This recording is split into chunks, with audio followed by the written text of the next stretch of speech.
Seja muito bem-vindo aqui ao canal. Hoje a gente está estreando o nosso podcast e vamos falar um pouquinho a respeito da cultura woke. E como convidado, nós temos aqui nosso amigo Ricardo, que vai falar um pouquinho sobre o conhecimento que ele tem e como que a gente pode combater essa cultura e onde que eles se manifestam aqui no nosso dia a dia. Seja muito bem-vindo aqui ao nosso podcast.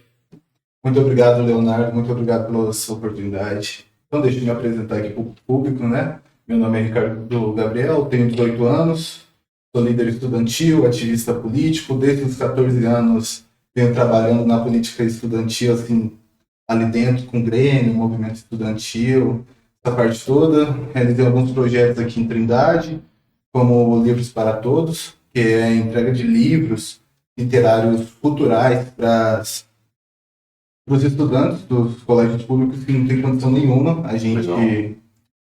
fez um estudo e viu os colégios que têm a maior carência, mesmo financeira, dos estudantes para a doação desses livros, que a gente acha fundamental para a cultura Bacana. e até para o entendimento deles, né? Legal.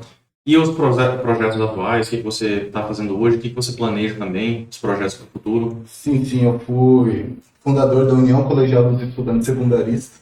Legal. Fui o primeiro presidente também. Já foi logo assim. Claro. A gente conseguiu fundar em torno de 9 grêmios. Sou o maior fundador de grêmios estudantis do estado de Goiás. Legal. Diretor político da UJL, União Juventude e Liberdade daqui de Goiás. Diretor político de Goiás, né? UJL Nacional. Para quem não sabe o que é UJL, é o maior movimento estudantil liberal do nosso país. A gente está tentando derrubar a esquerda dentro da Uni, que vem dominando há anos e anos e não dá espaço para ninguém de direita ou qualquer ideia contrária a elas. Bacana. E fala um pouquinho a respeito dessa cultura woke. Como que começou? Como que ela veio aqui para o Brasil? Então, na minha visão, eu acredito que começou ali com Malcolm X, ali nos Estados Unidos. Eu acho que a maioria deve ter conhecimento, pelo menos por base de quem ele é, famoso na história aí, né? Então, ele sempre pregou o ódio entre a raça branca e a raça preta, a raça negra. E esse ódio foi muito instaurado nos Estados Unidos naquela época, com guerras, os conflitos, até o próprio Estado ajudando nisso, né? Mas isso empregou nas universidades. E a universidade é a base para os estudantes que começam seus novos acadêmicos, os novos profissionais do mercado, e vão se inserindo e já vão com esse pensamento. Aí você começa uma guerra ali entre negro e branco, com Malcolm X, que já vai com héteros e LGBTs, as próprias religiões se odiando ali. Tanto se a gente pegar no início nas universidades, nos anos 1890 até os anos 1920 ali, a maioria dos universitários americanos se declaravam conservadores. E uma minoria era progressista. E a partir ali, mais ou menos 1920, o progressismo tomou conta das universidades. E hoje, por exemplo, você vê a universidade mais famosa do mundo, Harvard, universidade americana, só 5% dos estudantes se declaram conservadores, o resto são progressistas.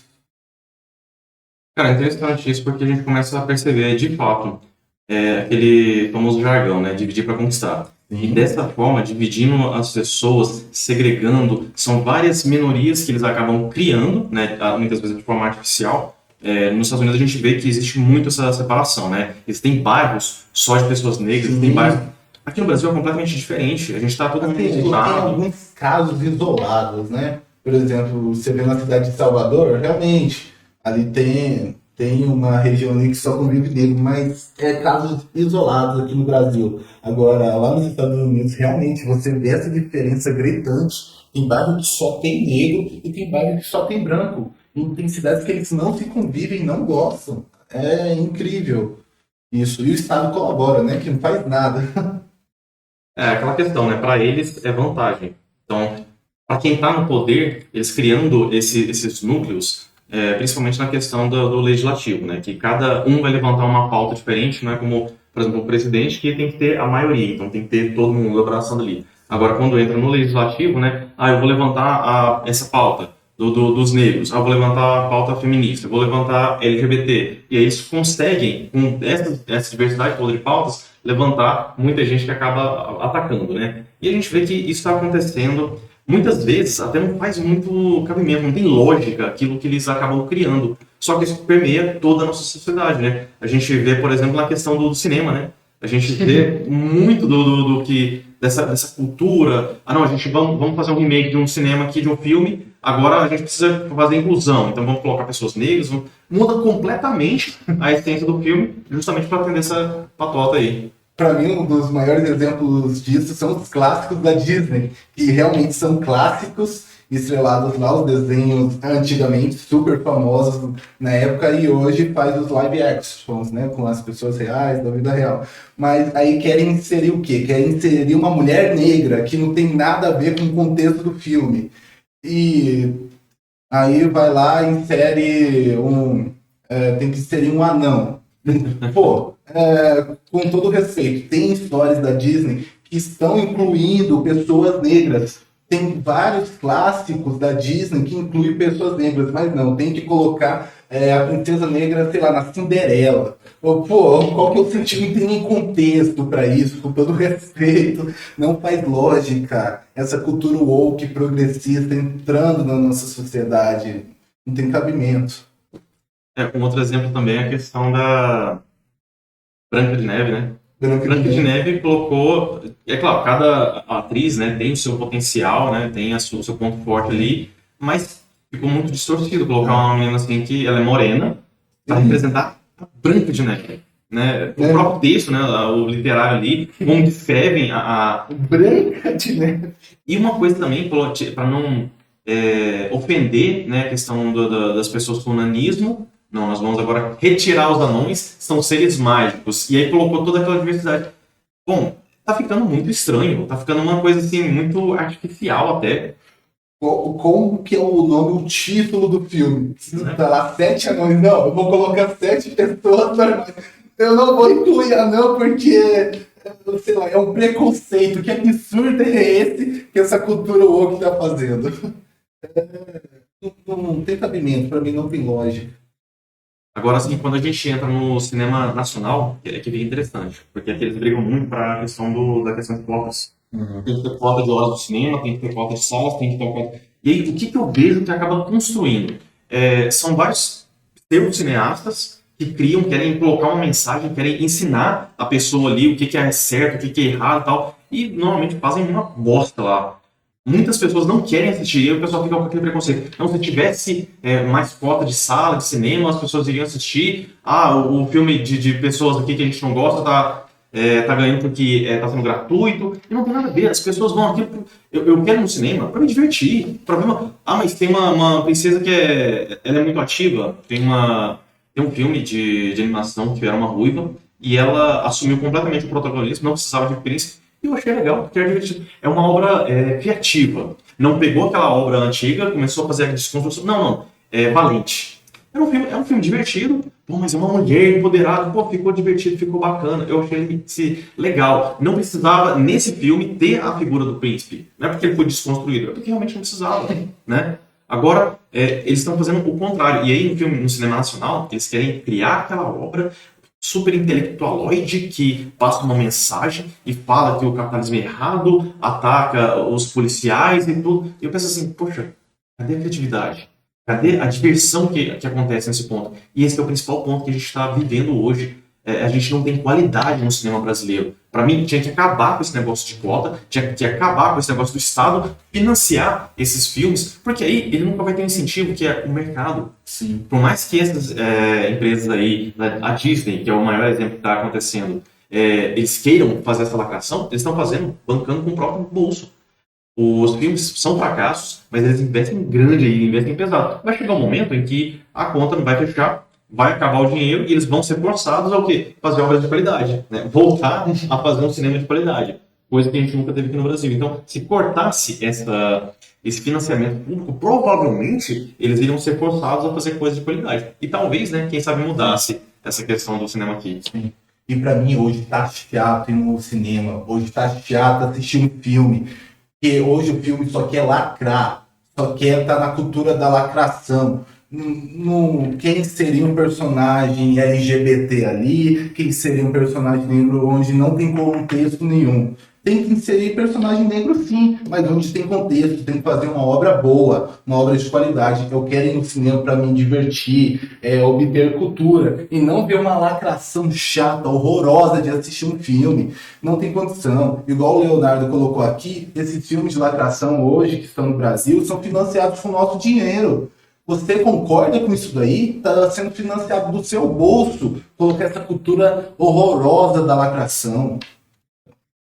Agora, aproveitando esse embalo, acho que seria interessante falar também sobre um filme que vem chamando a atenção. Teve uma propaganda da grande mídia muito negativa, que eles realmente queriam que não tivesse a abrangência que ele está tendo, mas está sendo um sucesso, que é o Sons of Freedom, que trata justamente sobre sequestro de crianças, abuso. É um tema pesado, mas está ganhando uma relevância muito grande. E as pessoas estão indo porque estão curiosas. Teve um orçamento baixo, mas já está se tornando um sucesso. Então tem muita gente que está assistindo, está recomendando, e isso está dando o que falar. Principalmente nesse pessoal aí mais woke que está impregnado aí, tanto na mídia, a crítica do cinema. Qual que é a sua visão sobre isso? Então, esse filme quase não foi permitido de passar aqui no Brasil, não sei se você soube. E em vários países, alguns ainda não permitiram que esse filme fosse passado. Eu acho fundamental ainda ter um filme que mostra realmente, por exemplo, fala de um assunto muito delicado que é o tráfico de crianças. E a questão da liberdade e do controle do Estado. Ou seja, as pessoas não querem ver isso. O Estado nunca iria permitir isso. Mas não sei nem como assim, falar. Saindo um pouco da coisa mais pé no chão, existem algumas teorias que falam sobre essa questão que esses progressistas bilionários aí não querem esse tipo de filme porque chamam a atenção para uma coisa que eles não querem que mostre, porque pode ser que exista algum envolvimento, eu não sei, né?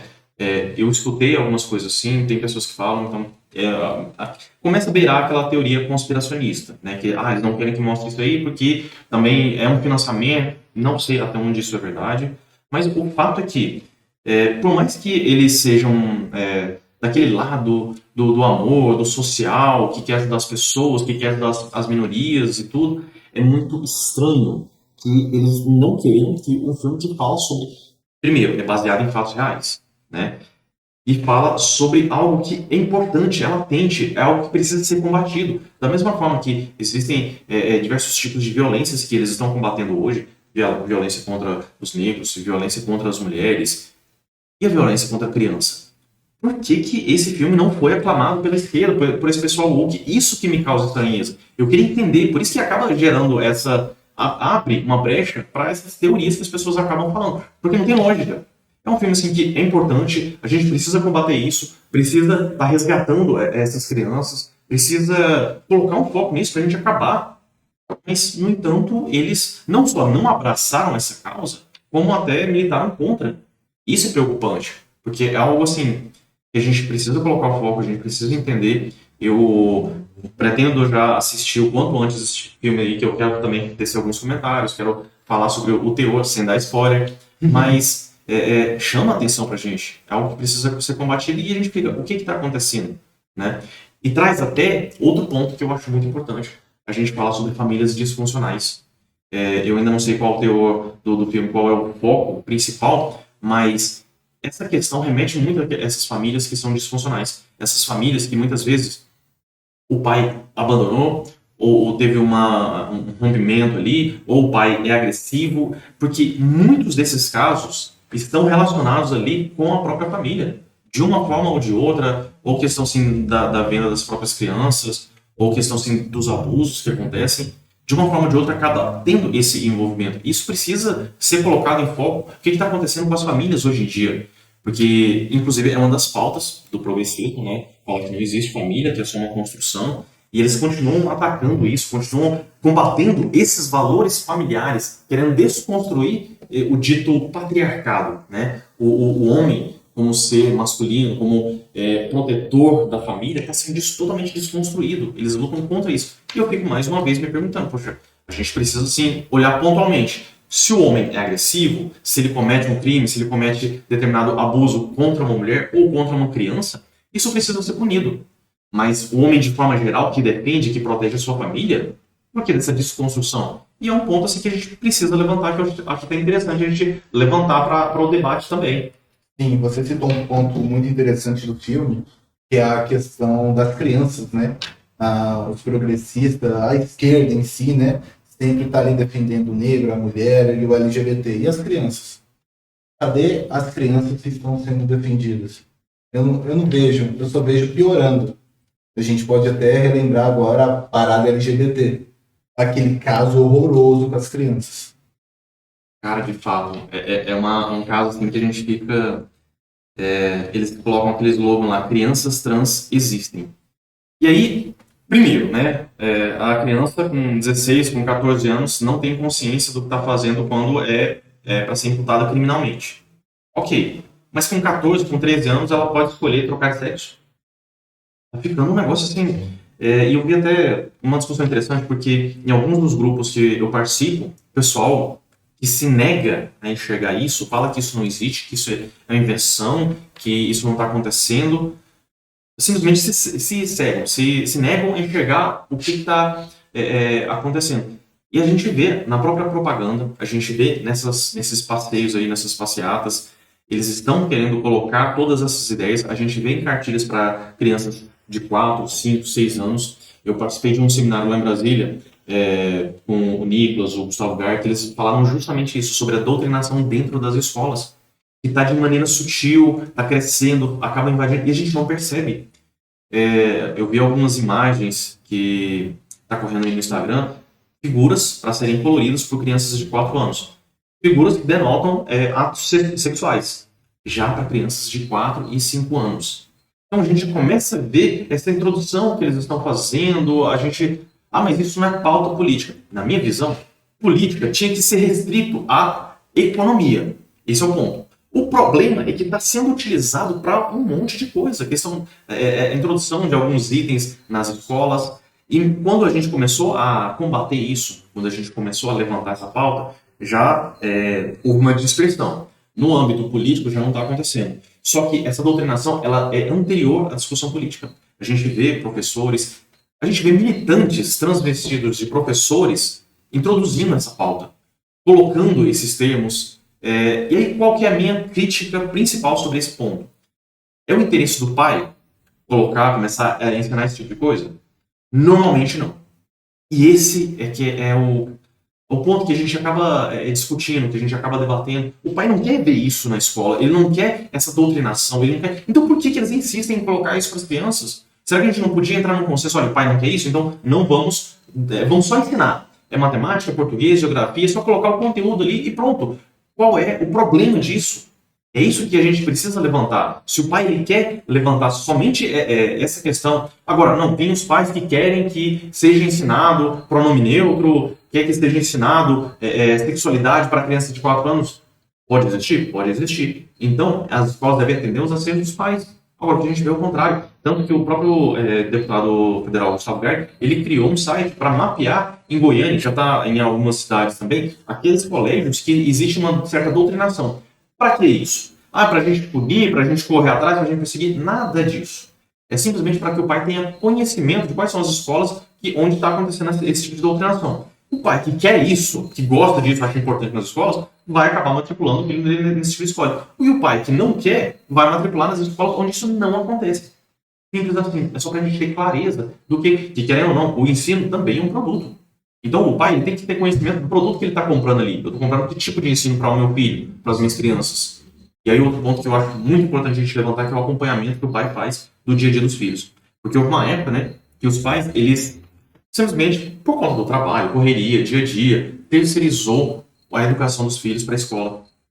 Confiando de que lá ele seria bem educado e tal. E aí a minha visão que sempre foi de que o pai, ele deve acompanhar, deve participar da vida do filho e transmitir seus valores, educar de fato, independente da escola, hoje está muito mais forte isso. O pai que ele realmente tem que assumir essa responsabilidade. Qual que é a sua visão a respeito disso?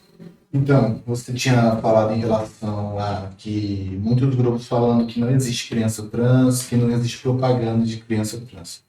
Por favor, se você olhar a internet aí, a maior parada LGBT da América Latina lá em São Paulo, tinha literalmente um local que era só para defender que existe criança trans. E tem várias empresas envolvidas ali financiando só o departamento da criança trans. Como que você não vê isso? Está sendo exposto na internet toda hora. Colégios americanos divulgando na internet absurdos assim, colocando pauta LGBT na cara da criança, falando que ela não pode se definir se ela é masculina ou feminino. Você me desculpe, para mim isso é um absurdo. Em relação a você citou os colégios, né, os militantes ali dentro, eu ali eu vejo que a juventude esquerdista está crescendo cada vez mais. Mas também temos jovens de direita.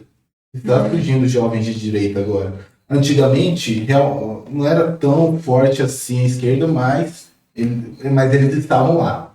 Agora, quando tinha um jovem de direita, por exemplo, no ensino médio, ele não se declarava de direita, não falava sobre assuntos. Hoje você vê jovens de direita discutindo política estudantil. Um liberal, um conservador, um libertário, o que seja. Mas os jovens de direita estão discutindo isso. O que eu acho muito importante foi essa construção que o nosso país teve nos últimos anos, dos jovens de direita participar agora. E claramente, você citou a questão dos professores. Não são muitos desses não são professores, são realmente militantes ali que têm uma licenciatura e está dando aula para nós jovens e acha que tem que colocar que aquilo é certo e que o capitalismo é ruim, o capitalismo é errado, que tem que defender esse tal politicamente correto, pauta woke e essa parada toda esquerdista e que só está ferrando o nosso país, na minha opinião. Está tirando todos os nossos valores morais e os nossos princípios. Para mim, essa pauta woke está nos destruindo. A questão que você falou do pai terceirizar a educação para o colégio, para mim isso é que hoje o pai basicamente não está se mostrando que quer ver o filho bem na educação. Basicamente acha que o colégio vai ser bom para o filho e ele não acredita que vai ter a pauta woke inserida ali. O pai nem tem conhecimento sobre, primeiramente, o filho perde princípios e valores que, por exemplo, que o pai segue, que o pai é um cidadão, um trabalhador, está ali para sustentar a família, mas acredita que a escola está fazendo certo, que é da educação do filho.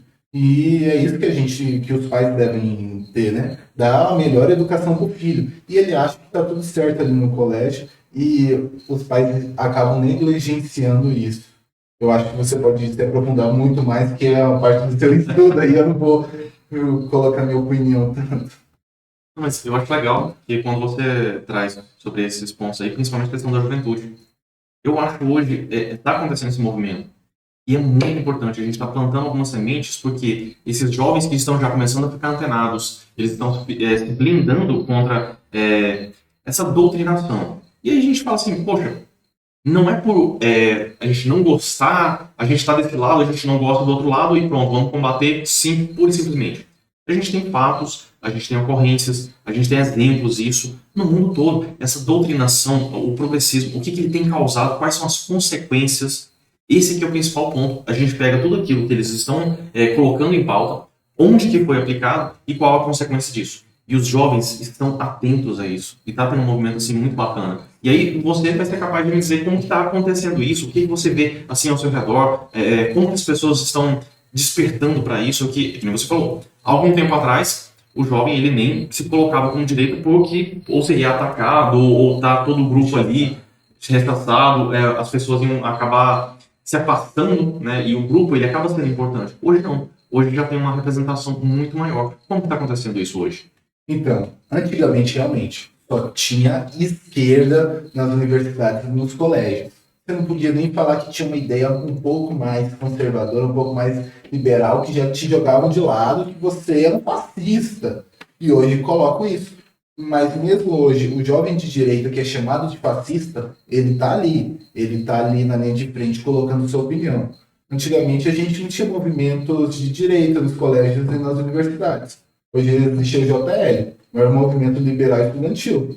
E antigamente só tinha o JS, o JC, essas porcarias todas que acabam com, na minha opinião, com os estudantes em si. Eles acabam piorando a nossa educação porque eles priorizam fazer militância ao invés de estudar. A escola e a universidade é para estudar, fazer militância, você faz o seu partido, mas não faz na universidade. Olha o que aconteceu na USP, não sei se você ficou sabendo ali, a greve que teve, não vejo motivo nenhum para ter greve por besteiras da esquerda da pauta woke.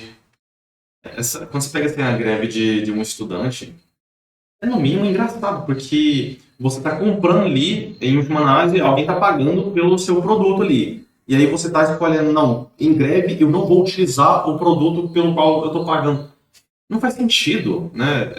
Porque quem está ali para dar aula vai continuar dando aula do mesmo jeito, o tempo vai correr ali e quem perde é só quem está deixando de utilizar aquilo. Então você vê eles estão sendo mais uma vez treinados para poder atuar dessa forma quando entrar na vida adulta, né? Porque aí vai ser funcionário, vai trabalhar numa empresa, não. Então a gente já está acostumando a fazer as greves, a gente precisa se mobilizar. Eu vejo muito mais dessa forma, como um treinamento para quando estiver numa empresa poder atrapalhar ali a empresa de alguma forma, né? Então é a visão que eu tenho. Mas eu acho bacana isso, quando começam a surgir esses movimentos, quando mais estudantes começam a se reunir, começam a debater, começam a discutir. Eu acho isso bacana. Hoje, com a questão da tecnologia e a informação que a gente acaba tendo, esse debate, essa discussão, as informações, elas fluem de tal forma que não tem mais espaço para essa alienação. É claro, se você quiser buscar informação, você vai ter. A gente está fazendo o nosso trabalho aqui de falar sobre essa cultura, falar sobre o que é o woke, falar a nossa opinião sobre esses filmes que vem trazendo, vem carregados com essa militância aí. E aí, o que acontece? O próprio mercado acaba rechaçando. Então, essa informação que a gente está levando, quem está disposto a abrir os olhos, quem está disposto a receber esse conhecimento que a gente está passando, vai acabar se tornando blindado diante disso. Isso que eu acho bacana. E eu acho que cada dia mais, eu não vejo nada de errado com essa questão de existir essas bolhas. As bolhas, elas sempre vão existir. Mas a gente tem que sempre manter essa cabeça, assim, aberta para o que está acontecendo, para novas informações, parar com essa questão de achar que... inclusive, eu acredito na escola austríaca, na escola de Chicago. Vamos tentar buscar as informações, o que cada uma traz, né? Essa questão da teoria marxista da mais-valia. Dá certo? Vamos avaliar aqui. Vamos trazer aonde deu certo. Por que deu certo? Por que não deu certo? Quando a gente traz esse ambiente de riqueza de informações, a gente tem capacidade de sair lá na frente com muito mais preparado para o futuro. O que a gente vê, o problema dessa questão, quando a gente vê a doutrinação, é que eles pregam a informação como se fosse aquilo certo e acabou, pronto, acabou. É quase como uma lavagem cerebral. É até difícil discutir, debater com algumas figuras aí, porque elas se perdem no próprio argumento e abandonam o debate e quer só atacar. Aí vem aquela cartilha que a gente vê, né? Xingamentos, tentar desqualificar a pessoa que está ali e tal, enfim. Mas eu vejo que esse movimento está crescendo. Eu vejo, assim como você, vários jovens, né, começando a levantar essa bandeira, começando a estar antenados, buscando informação. E isso é muito bacana quando a gente aproveita essa energia, essa vontade de fazer essa mudança, de lutar por uma causa que é típico da juventude, que a gente tem isso no nosso íntimo, e a gente começa a se deparar diante de vários cenários, diante de muita informação. E eu até queria aproveitar, a gente retomar esse debate assim, trazer outros jovens também, falar sobre isso. Eu acho que é muito saudável a gente levar, se comunicar, se conectar com mais pessoas. A gente fala um pouquinho sobre isso, inclusive de opiniões diferentes. Acho que a gente só ganha com o debate, mesmo que tenha outras pessoas que não, vamos defender então essa pauta woke. Beleza, traz os argumentos, traz o que você acha que é interessante e a gente debate, a gente fala sobre isso. Eu acho bacana, sabe? Sobre essa pegada. Sim, isso é muito interessante, o diálogo, né? Que a gente tem que ter. Você acabou citando em relação a gente estudar, por exemplo, escola austríaca, escola de Chicago, escola de Frankfurt, os marxistas e tal. A escola francesa de economia, que também é muito importante. só que a gente tem que ver o que realmente deu certo. No Canadá, a política da escola austríaca deu certo, então beleza. Mas o Canadá é a mesma realidade do Brasil, dá para aplicar, a gente tem a mesma população do Canadá, a geografia do Brasil é parecida com a do Canadá. Não, por exemplo, tem coisa que dá certo na China que eu acho que dá para colocar no Brasil. E todo mundo fala, e lá realmente é uma ditadura socialista. Por mais que a economia é aberta, mas o Estado em si, a prática social da política ali é autoritária. Mas coisas que eles aplicam lá dá certo e que a gente poderia tentar trazer para a realidade brasileira. Não é simplesmente falar, o Mises está certo, tem que aplicar Mises por inteiro no Brasil, só a escola austríaca e sei lá o quê. Vamos lá, vamos pegar o cenário da escola austríaca na época. A Áustria é um país minúsculo ali no leste europeu, uma população com uma cultura excelente, com valores e princípios. Ali dava para eles pegar uma base excelente que aplicou em outros países ali, que o Mises e o Hayek são fundamentais para a gente estudar, para ter essas bases do Estado mínimo, né?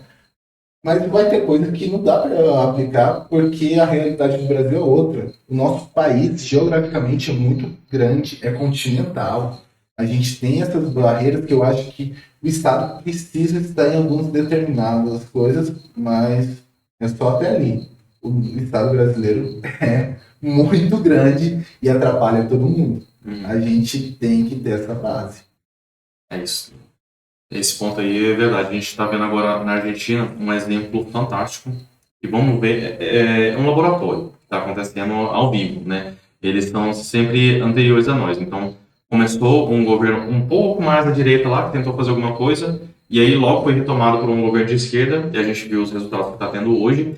E tem um libertário, Milei, ele tá tendo bastante adesão lá. Vamos ver quais são as práticas que ele vai conseguir, de fato, colocar lá para valer e os resultados que ele vai ter. A partir daí a gente vai ter bastante material, bastante conteúdo assim, prático para a gente poder entender até diante da realidade, né? Que é um país muito mais próximo do nosso aqui, o que acontece lá e o que pode ser aplicado aqui no Brasil. Então acho que vai ser fantástico e para a gente ter uma noção dessa revolução que está acontecendo, né? A gente está vendo o mundo se transformar diante dos nossos olhos. E a gente faz parte disso. A gente pode escolher simplesmente ser um espectador, esperar o que vai acontecer lá no final, ou participar também dessa transformação que está acontecendo e contribuir de alguma forma, né? Isso que eu acho bacana. Bom, a gente conseguiu passar por todas as fases aí dessa parte da cultura woke. Eu acho que a gente trouxe muita informação bacana. A gente abriu algumas janelas aí que a gente pode estar debatendo mais para frente, que a gente pode trazer mais discussão aqui, que eu acho que seria fantástico. E assim a gente consegue encerrar esse nosso podcast, eu acho que foi fantástico. Tem alguma mensagem para poder passar para o pessoal aí? Então, pessoal, se você concordou aqui com a gente, pelo menos em alguns pontos, acha que essa cultura woke está destruindo nossos princípios, nossos valores, e realmente a minha visão, eu realmente acredito nisso, né? Só para falar isso ou não. Eu realmente acho que a cultura woke, acredito que a cultura woke está destruindo o nosso país.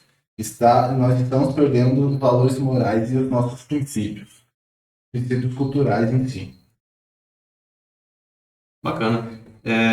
Eu também compartilho dessa visão. Eu vejo que está se tornando uma distorção totalmente artificial da nossa visão de mundo, da questão dos valores e a cultura. Eu acho ela essencial em uma nação. Quando a gente a famosa alta cultura, ela denota um povo que se preocupa mais com valores mais elevados. Hoje a gente vê que essa cultura vem destruindo cada vez mais baixo o conceito que a gente tem de música, de cinema. A gente nada contra os estilos musicais que a gente vê por aí, mas tem algumas coisas que é tão baixo, tão chulo, que é assim, o funk ele explora tanto o que tem de pior e a gente vê, pô, você tá sendo tão amplamente assim, se tem tanta gente criando conteúdo, é porque alguém está consumindo, porque alguém está buscando isso. E aí a gente vê qual é o nível das pessoas, o que as pessoas estão realmente buscando com esse tipo de conhecimento.